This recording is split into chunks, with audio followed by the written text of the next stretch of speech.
Bonjour, je suis Étienne Jaouen, Senior Manager au sein du cabinet Lancy. J'ai plus de 11 ans d'expérience auprès d'établissements financiers pour les accompagner dans leur transformation. Nos clients, les établissements financiers, sont confrontés à un contexte tendu. Tout d'abord, depuis plusieurs années, ils font face notamment à des contraintes réglementaires grandissantes, à une pression concurrentielle, notamment les GAFA, à des taux bas, et cela conduit à une érosion de leur rentabilité. Et la Covid-19 accentue davantage ces tendances via, en particulier, la diminution des souscriptions aux offres bancaires, notamment on peut penser aux prêts à la consommation, à un chamboulement des modèles opérationnels, il y a beaucoup plus de digitalisation, à une hausse attendue des défaillances des emprunteurs. Bref, les acteurs bancaires sont confrontés à une conjoncture défavorable et afin de répondre au mieux à ce contexte et maintenir leur rentabilité, une approche de réduction des coûts est à envisager.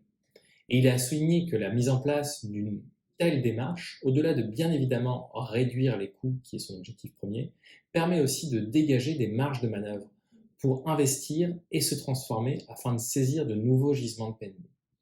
Et via cette étude, nous avons souhaité partager 10 retours d'expérience, 10 use cases de réduction des coûts, permettant d'alimenter vos réflexions sur ce sujet. Nous, Elancy, sommes convaincus qu'en matière de réduction des coûts, 5 facteurs clés de succès sont à considérer. Le premier est considérer 4 leviers majeurs pour agir. La mutualisation, afin d'éviter la dispersion des ressources. La maîtrise, via notamment l'analyse détaillée des postes de dépenses. L'externalisation, pour se concentrer sur son cœur de métier. Et le 4e levier, l'optimisation des processus et des organisations. Le second facteur clé de succès est de s'intégrer dans une approche globale. Par cela, nous entendons le besoin de concilier 3 échelles de temps, la vision court terme, notamment la renégociation des contrats avec les fournisseurs, la vision moyen terme et la vision long terme, telle que l'externalisation de son IT. Le 3e facteur clé de succès que nous identifions est la sélection des projets de réduction des coûts après avoir réalisé une analyse rigoureuse. Le 4e facteur clé de succès est de maintenir, voire améliorer la qualité de service. Et enfin, le dernier facteur clé de succès que nous identifions est d'instaurer ou de renforcer une culture d'optimisation des coûts via en particulier la mise en place d'une méthodologie de sélection des projets.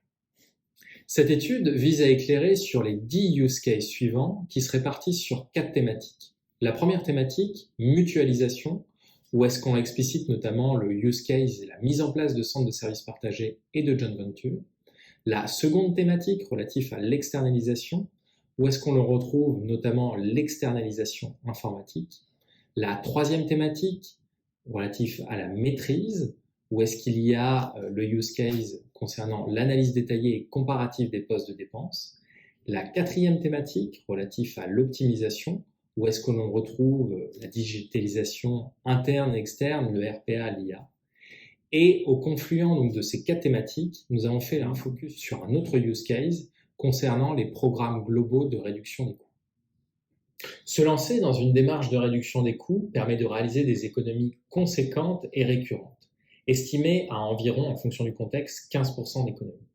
Si vous souhaitez en savoir davantage, n'hésitez pas à télécharger cette étude sur notre site et à nous contacter pour échanger ensemble. Merci pour votre attention et à bientôt.